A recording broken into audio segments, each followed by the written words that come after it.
शेतकरी मित्रांनो नमस्कार, मी तुमचा मित्र रोहित बोरगावे. बोरगा टेक्नॉलॉजी हे आपल्या आवडत्या यूट्यूब चॅनलवर आपले स्वागत करतो, तसेच फेसबुक पेजवर आपले स्वागत करतो. तर शेतकरी मित्रांनो, आज आपण विषय घेत आहे की बाबा 100 टन काढत असताना ह्या चुका होतात आपल्याला. त्या चुका न टाळता 100 टन कसं काढता येईल आपल्याला त्यासाठी बघायचं आहे. बरेच सारे शेतकरी एकरी 1-1 लाख रुपये सुद्धा खर्च करतात, 50,000 पण करतात. पण तेवढा खर्च करून माझ्याकडे शेत आहे, माझ्याकडे भरपूर पैसा आहे, माझ्याकडे पाणी आहे, सगळ्या गोष्टी आहेत, पण मला 100 टन निघत नाही. तर ह्यासाठी काय नेमक्या चुका होतात आणि काय छोट्या छोट्या गोष्टी त्याकडे काळजी घ्यायची आपल्याला, त्यासाठी हा व्हिडिओ बघत आहे. व्हिडिओला सुरुवात करण्याआधी जे कोणी आपल्या चॅनलवर नव्हे त्यांनी चॅनल सबस्क्राईब करा, जे कोणी फेसबुक पेजवर आहे त्यांनी फेसबुक पेज लाईक करा. तर शेतकरी मित्रांनो, व्हिडिओला सुरुवात करूया. तर आजकाल 100 टन काढणं, बरीच लोक म्हणतात की 100 टन काढणं फॅशन आहे, 100 टन काढलं पाहिजे. त्यापेक्षा आपण एक गोष्ट पहिला आपल्याला विचार करायचा की बाबा आपलं आर्थिक प्रॉफिट वाढलं पाहिजे. म्हणजे भले तुम्ही 80 टन काढा, पण त्या 80 टनाला केलेला खर्च, बाबा 80 टनाला खर्च आपण 40-50,000 रुपये खर्च केलोय आणि त्यातनं 80 टन निघाला आपल्याला, तर येणारं उत्पादन प्रॉफिट रेशो हा खूप वाढतो आपल्याला. तर आपला प्रॉफिट रेशो वाढवायचा आहे. पण काही वेळेला असं होतं की बाबा 80 टनापर्यंत आपण 50 टन काढलेलो आहे, 50,000 खर्च करून 80 टनापर्यंत काढलेलो आहे आपण, आणि अनेक 10-20,000 खर्च केलो आपण, तर त्यामधनं आपल्याला 100 टन उत्पादन निघत असलं आणि 20 टनाला म्हणजे एक्स्ट्रा 20 टनाला 3 दुनी 60,000 रुपये निघत असते, 40,000 आपल्या ॲडिशनल एक्स्ट्रा प्रॉफिट होत असतं. तर त्या दृष्टिकोनातून विचार केला तर अर्थकारणचा प्रॉपर विचार केला आपण तर कधीही चांगला आहे. पण तो 20,000च खर्च असला पाहिजे. म्हणजे 60,000 ते 70,000 रुपयेपर्यंत हे नॉर्मल तुमच्या खर्चामध्ये 100 टन कसं काढता येईल हे बघितलं पाहिजे. माझ्याकडे पैसा आहे, मी 100 पोती लागवड टाकू शकतो, माझ्याकडे पाणी आहे, मी पाटानं रोज पाणी देऊ शकतो, स्प्रेला माणसं आहेत माझ्याकडं, मी 10-10 ग्रॅम GA घालून स्प्रे मारलोय. ह्या सगळ्या टोटल मूर्खपणाची प्रॅक्टिस आहे शेतकरी मित्रांनो. अति केलो आणि आपण जास्त केलो म्हणून ऊस उत्पादन वाढतंय हे पूर्णपणे चुकीची समजत आहे. तर ह्यासाठी सुरुवातीपासून आपल्याला योग्य मॅनेजमेंट असलं पाहिजे. तुम्ही काहीही करा, मग तुमच्याकडे पैसे असून पण काय उपयोग नाही, तुमच्याकडे जास्त खतं टाकला तरी उपयोग नाही, तुमच्याकडे कामगार आहेत तरी उपयोग नाही आहे. योग्य वेळेला योग्य ट्रीटमेंट, योग्य त्या ऊसाला त्या स्टेजला त्यानुसार जे काही पाहिजे ते त्या सिच्युएशननुसार देणं हे खूप गरजेचं आहे. तर ह्या गोष्टीसाठी आपल्याला लक्ष द्यायचं आहे. तर त्यातल्याच काही गोष्टी 100 टन सक्सेससाठी काय काय गोष्टी केल्या पाहिजेत त्या थोड्याफार मी तुम्हाला सांगतो. तर शेतकरी मित्रांनो, बरेच ठिकाणी सामान्य शेतकरी बाबा 1-2 एकर आहेत, ते खूप चांगल्या पद्धतीने मॅनेजमेंट करत असतात, नियोजन करत असतात, म्हणून ते 100 टनापर्यंत पोहोचतात. पण काही ठिकाणी मोठे मोठे प्लॉट असतात, तर त्यांना किंवा मोठे शेतकरी त्यांना नियोजन करायचं अवघड होतं. तर त्यांच्यासाठी तर हा खास उपयुक्त आहे की बाबा काय कशा पद्धतीने आपण केलं पाहिजे. तर सुरुवातीचा मॅटर येतो की बरीच लोक म्हणतात की बाबा जमिनीमध्ये ऑर्गॅनिक कार्बन भरपूर पाहिजेत, जमिनीमध्ये शेणखत भरपूर टाकलं पाहिजे, गांडूळ खत भरपूर पाहिजे.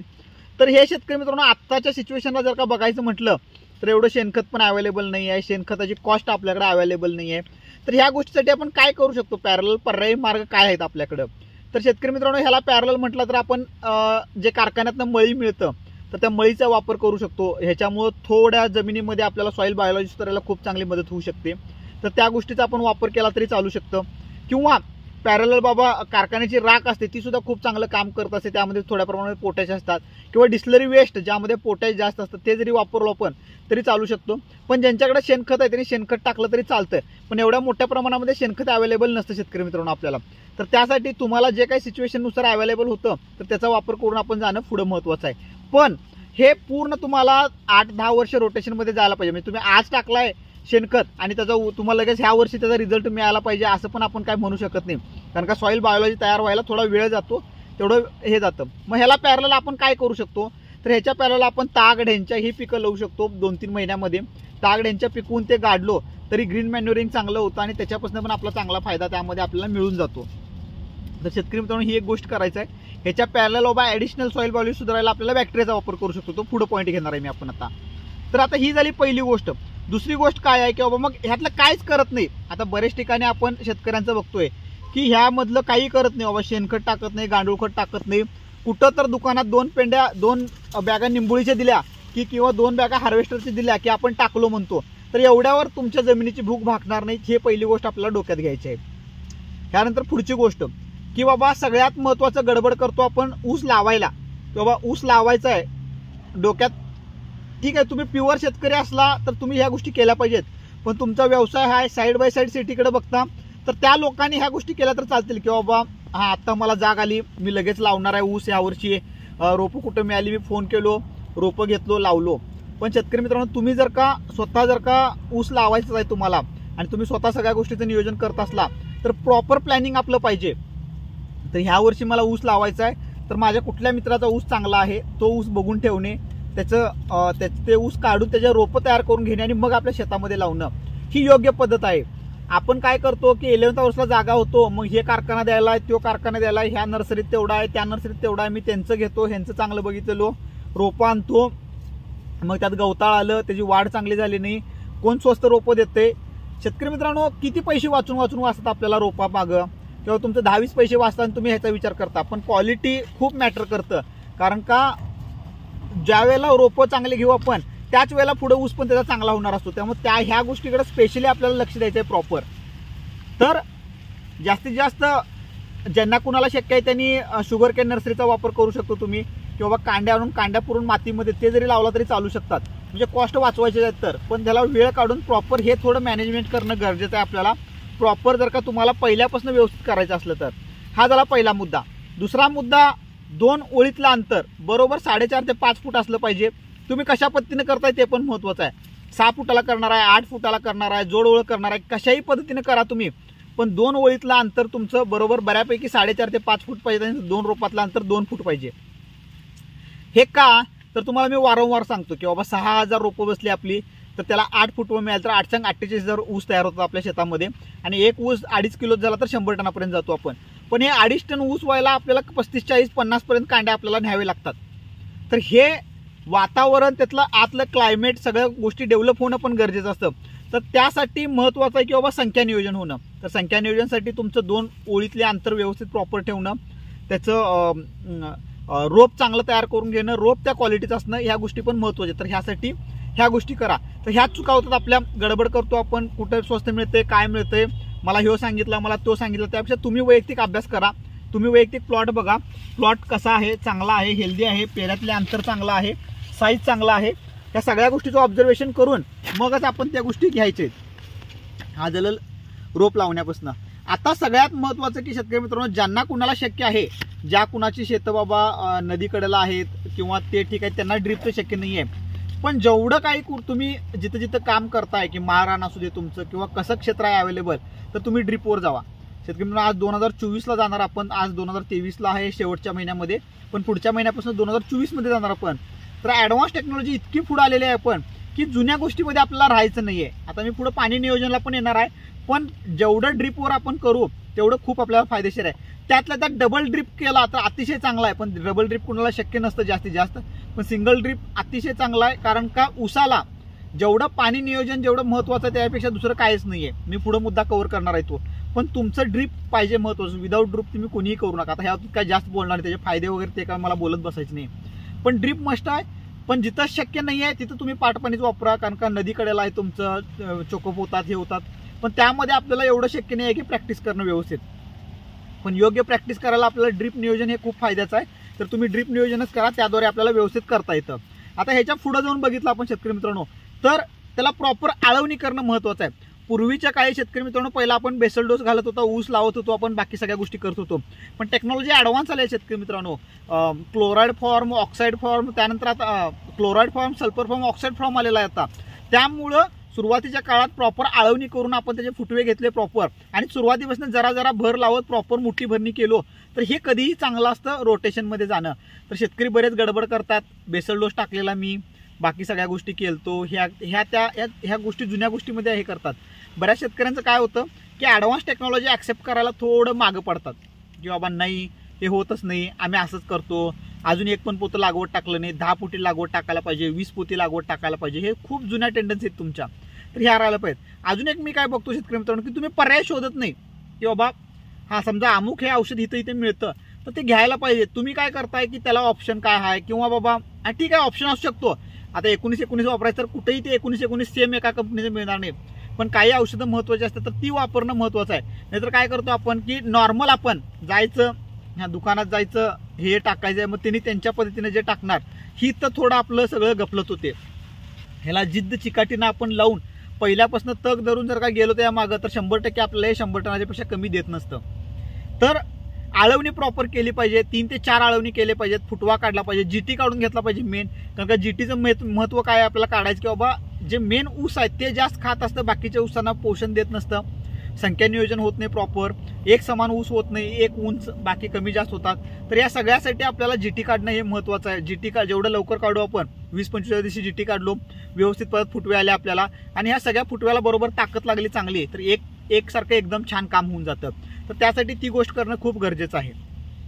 त्याच्या पुढं बरेच शेतकरी ह्याकडे इग्नोर करतात, आळवणी बिळवणी ते कवा करत बसायचं ह्या गोष्टी होतात. पण नाही, तर मुळाच्या झाडाला ज्याला तिथं जे पाहिजे ते देणं कधीही योग्य असतं. ह्याच्या पुढे जाऊन बघितलं तर स्प्रे पहिल्या दिवशीपासून स्प्रे करणारे लोक बघितलं आपण, 10 स्प्रे करणारे लोक बघितल्यात, 20 स्प्रे करणारे बघितल्यात. पण काय गरज नाही शेतकरी मित्रांनो, 3 स्प्रे सफिशियंट आहेत. 4000 रुपये स्प्रेचा, 4 ते 5000 रुपये स्प्रेचा सफिशियंट आहेत. तुम्ही जास्त घालू पण नका. काही लोक 10 ग्रॅम जे मारतो म्हणतात, पण ह्या झाडाची जे काही स्प्रे मारतो आपण ते फोटोसिंथेसिस क्रिया वाढवण्यासाठी मारत असतो आपण, त्यामुळं त्याची भूक वाढत असते झाडाची. मग तुम्ही जेवढा स्प्रे मारणार आहे तेवढं त्याच्या जमिनीमध्ये खाद्य आहे का ह्याचा पण आपण विचार करायला पाहिजे. जर का तुम्ही वरनं स्प्रे मारालाय आणि खाली काही नसलं तर ते उगाच त्याचं भूक वाढत जाणार आहे, काय घेणार नाही, तरी सुद्धा ते ऊस तुम्हाला जर का उत्पन्नात ते मग कुठं ना कुठं तटणार आहे. तर ही गोष्ट सुद्धा खूप महत्त्वाची आहे की तुम्ही स्प्रे करत असताना प्रॉपर स्प्रे मारणं गरजेचं आहे. चुकीचे स्प्रे मारणं अजिबात नाही. एकदम चुकीचं केला तर ते तुम्हाला आणि जरा ते रिव्हर्स देणार आहे. तर ही गोष्ट महत्त्वाची. तर अतिशयोक्ती अजिबात करायची नाही स्प्रेमध्ये नियोजनामध्ये आपल्या शेतकरी मित्रांनो. आता पुढे जाऊया आपण किंवा भर. तर सुरुवातीपासून जरा भर लावणं पण गरजेचं आहे आणि नंतर प्रॉपर भर लावणं टायमात गरजेचं आहे. बरीच लोक काय करतात की 120 दिवस म्हणजे 4 महिने 5 महिन्यानं भर लावतात, काही लोक लवकर भर लावतात. तर भर लावणं सुद्धा खूप गरजेचं आहे. तुमचे 1-2 कांड्या ज्या वेळेला बनत जातात तर त्यावेळेला तुम्ही भर लावणं हे सुद्धा गरजेचं आहे. भर लावत असताना पण प्रॉपर भर लावणं, माती त्याला बरोबर बसणं, चापून बसणं, 2 अंग मारणं, या सगळ्या गोष्टी बरोबर महत्त्वाच्या टायमात करणं गरजेचं आहे. आता सगळ्यात महत्त्वाची मोठी चूक होते की बाबा सुरुवातीला एक मी बेसल डोस टाकला जुनी लोक, आणि मधल्या टप्प्यात एक टाकलं नाही टाकलं, आणि भरणीला मी भरपूर 40-50 पोती मी भरणीला डोस टाकलाय म्हणजे झालं. शेतकरी मित्रांनो, तुम्हाला मी रेशन तुम्ही आणून देता महिन्याभराचं एकदाच घरात, आणि बायकोला म्हटलं की आता बाकी काय नाही, वर्षभर मी काय आणून देणार नाही. शक्य आहे काय तुम्ही हे करणं गरजेचं आहे काय? नाही, तुमचं दूध संपणार रोज, तुम्हाला रोज दूध आणावं लागतं. म्हणजे डेली गोष्टी ज्या आहेत तुम्हाला त्या रोज करावंच लागणार आहेत. तुम्हाला ब्रेड संपलं तुमचं, रोज ब्रेड आणावं लागतं, अंडी संपणार रोज अंडी आणावं लागणार. तर ह्या गोष्टीची आपल्याला माहीत पाहिजे. आपण काय करतो की एकदा टाकलं काय टाकलं आपण बाबा घरामध्ये गहू ज्वारी तांदूळ एकदा आणलाय तुम्ही चालू शकतो हो, पण ज्या तुमच्या रनिंग आयटम्स आहेत त्या काही गोष्टी तुम्हाला आणावे लागणार आहेत. आणि टाकलं तर ते झाड वडून घ्यायला पाहिजे की तुमचं, आणि एकदा टाकलं म्हणजे वर्षभर झालं असं नसतं शेतकरी मित्रांनो. सगळ्यात मोठी चूक तर ही आहे की बाबा फर्टिगेशन प्रॉपर त्याला टाईमनुसार, आणि ते लीच आउटचं टायमिंग किती आहे, म्हणजे झाडाला किती वेळात लागणार आहे आणि किती दिवसात लागणार आहे ह्याचं कॅल्क्युलेशन आपल्याला पाहिजे. तर हे महत्त्वाचं आहे. दुसरं महत्त्वाचं, बऱ्याच ठिकाणी आमच्या भागामध्ये क्षारपड जमिनी झालेल्या आहेत. मग ऑलरेडी क्षारपड आहे तिथं तुम्ही अजून क्लोराईडयुक्त का खतं वापरताय? MOP हे आपलं क्लोराईड फॉर्म्युलेशनमध्ये असतं, मग तिथं तुम्ही सल्फर फॉर्म्युलेशनमध्ये वापरलं पाहिजे.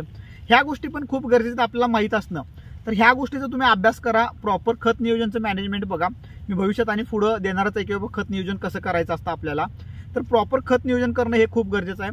म्हणून मी पहिल्यांदाच म्हटलं की ड्रीप नियोजन असणं हे खूप गरजेचं आहे. ड्रीपनं आपण प्रॉपर खतं सगळी ड्रीपनं व्यवस्थित एकदम फ्लोमध्ये देऊ शकतो, त्यामुळे आपल्याला कुठेही काही अडचण येत नाही. त्यामुळे ड्रीप हे खूप महत्त्वाचं आहे, आपल्याला त्याकडे फोकस करायचं आहे. आता ड्रेंचिंग करणं गरजेचं झालं, स्प्रे गरजेचं झाले, भरणी गरजेचं झालं, भरणीचा डोस गरजेचा झाला. आता महत्त्वाचं येतं की बाबा तण नियोजन. शेतकरी मित्रांनो, बरेच लोकांचं बघतोय की बाबा उसा एवढं बऱ्यापैकी तणकाळ झालेला असतात, स्प्रे भांगलायची काही गरज नाही तुम्हाला. पहिल्या दिवशीपासून तुम्ही भांगलू नका, भांगलायला पैसेच वाया घालवू नका. तुम्ही पहिल्या दिवशीपासून तणनाशक मारा. उसामध्ये जे काही तणनाशक तयार केल्यात हे उसाला काही होत नाही तुम्ही तणनाशक मारला तर, त्यामुळे तुम्ही पहिल्या दिवशीपासून तणनाशक मारू शकता. पण तणनाशक मारणं हे खूप गरजेचं आहे. जरा जरी तणकाट आलं तर तुम्ही तणनाशक मारून पुढे जाणं हे खूप गरजेचं आहे. ह्याची काळजी घेतली पाहिजे आपण. ह्या चुका बरीच लोक करतात. दुसरं पुढे जाऊन बघितलं आपण की तुमचं पाणी नियोजन. बरीच लोक भरणीला मी मोठं पाटानं पाणी दिलो, नंतर मग 8 दिवसानं माझं रोटेशन येईल. मला मान्य आहे शेतकरी मित्रांनो की बऱ्याच ठिकाणी स्कीमचं पाणी असतं, स्वतःचं पाणी नसतं, बऱ्याच ठिकाणी वेगवेगळे प्रॉब्लेम्स असतात. पण ऊस हे प्रॉपर पाणी भरपूर लागणारं पीक आहे. जवळपास 48,000 45,000 ते 50,000 ऊस आपल्या शेतामध्ये उभे असतात. प्रत्येक ऊसाला पाण्याची गरज आहे, त्यानुसार त्याला पाणी भरपूर देणं हे गरजेचं आहे आणि दिलंच पाहिजे. तर त्यासाठी तुमच्या जमिनीनुसार तुमच्या जमिनीची भूक केवढी आहे आणि पाणी नियोजन शेतकरी मित्रांनो कधी करावं लागतं आपल्याला? जून, जुलै, ऑगस्ट, सप्टेंबर, ऑक्टोबर हे 5 महिने तर बऱ्यापैकी पावसाळा असतो. पावसाळ्यामध्ये तर पाणी नियोजन करावंच लागत नाही.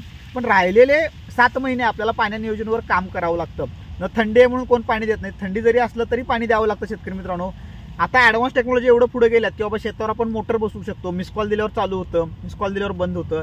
तर पाणी नियोजन एक खूप महत्त्वाची गोष्ट आहे. पाण्याकडे वैयक्तिक प्रॉपर भरपूर लक्ष देणं हे खूप गरजेचं आहे.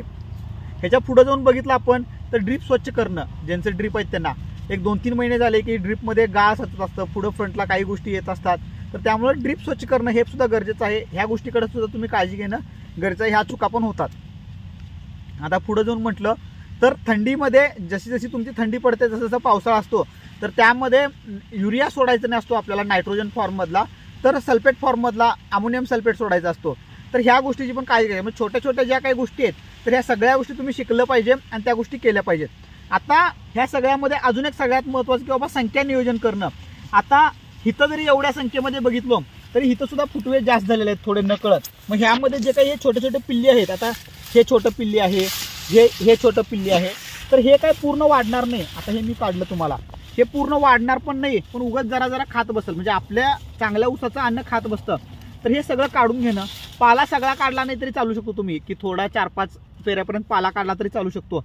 पण ह्याला सुट्ट करणं, हवा खेळतं ठेवणं आणि ह्यातलं पिल्ली व्यवस्थित नियोजन करणं हे खूप गरजेचं आहे. जोपर्यंत आपण त्या गोष्टी करत नाही तर आपल्याला संख्या नियोजन आणि प्रॉपर वाढीसाठी चालना मिळत नाही. आता वाढीचा कालावधी चालू झाला शेतकरी मित्रांनो, तर प्रॉपर त्या दृष्टिकोनातून त्याला खतं तशी प्रॉपर देणं गरजेचं आहे. ऊस पडाला तर एक साईडला बरोबर दाबून घेणं, इकडून दाबून घेणं ते बरोबर आहे. त्याला वाढीला चाल देणं बरोबर आहे. आणि ह्या सगळ्या ह्याच्यामध्ये जमिनीमध्ये जे काही खतं सोडवलं आहे ती खतं अपटेक करून घेणं महत्त्वाचं आहे. सॉईल बायोलॉजी ठेवणं हे महत्त्वाचं आहे. तर ह्या एवढ्या चुकापासून आपण जरी व्यवस्थित करायला लागलो, महत्त्वाचं काय आहे शेतकरी मित्रांनो, सगळ्या लोकांच्यामध्ये कपॅसिटी आहे की बाबा 100 टन काढणं. 100 टन काढण्यासाठी पहिला आपल्याला मनात घ्यायचं आहे की 100 टन काढायचं आहे मला. त्यासाठी प्रॉपर वेळ द्यायचा शेतकरी मित्रांनो. वेळ काय आहे, तुम्ही थोडे कामगार लावून नियोजन करून घ्यायचं आहे तुम्हाला. ह्या वेळेला हे करायचं आहे. प्रत्येक वेळेला म्हणजे पहिल्या महिन्यामध्ये तुम्हाला आळवणी प्रॉपर करून घ्यायची, जीटी काढायची. दुसऱ्या महिन्यामध्ये तुम्हाला बारीक भर लावून घ्यायचा आहे. तिसऱ्या महिन्यामध्ये तुम्हाला एक स्प्रे घेऊन भरणी करायचं आहे. चौथ्या महिन्यामध्ये प्रॉपर भर लावून संख्या नियोजन करायचं आहे. 5व्या महिन्यामध्ये थोडं पाला काढून घ्यायचा आहे. 6व्या महिन्यामध्ये थोडं बॅक्टेरिया आणि आपटेकवर भर द्यायचा आहे. 7व्या महिन्यामध्ये दाबून घ्यायचं, 7व्या-8व्या महिन्यामध्ये दाबून घ्यायचं आहे. आणि 9-10-11 महिने फक्त वाढीकडे लक्ष द्यायचं आहे आपल्याला. एवढ्या सोप्या गोष्टी आहेत. आपण एवढं केलो तर आपला ऊस 100 टनापासून आपल्याला कोणीही रोखू शकत नाही. आता राहता राहिला मुद्दा खर्चाचा. शेतकरी मित्रांनो, 100 टनासाठी प्रॉपर काय खर्च असतो त्याच्यावर एक सेपरेट व्हिडिओ बनवेन की बाबा खर्च किती असतो. पण माझ्या अंदाजाने 70,000 ते 75,000 रुपये हे सफिशियंट आहेत 100 टनासाठी.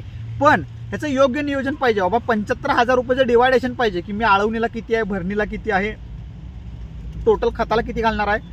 तर ह्या सगळ्या गोष्टीचं ज्यावेळेला आपण एक रेषेमध्ये आणू तर त्यावेळेला आपल्याला कोणीही रोखणार नाही 100 टन काढण्यासाठी. 100 टन काढू शकतो, खूप चांगल्या पद्धतीने करू शकतो. योग्य नियोजन आणि योग्य मॅनेजमेंट हे खूप गरजेचं आहे. व्हिडिओ कसा वाटला कमेंट करून सांगा. अजून काय ऊसाच्या बाबतीत व्हिडिओ लागणार असले तरी ते सांगा, आम्ही नक्की त्यावर व्हिडिओ बनवू. धन्यवाद शेतकरी मित्रांनो, तुमच्या सर्वांचं प्रेमाने सहकार्य असंच असू दे. झालं ना.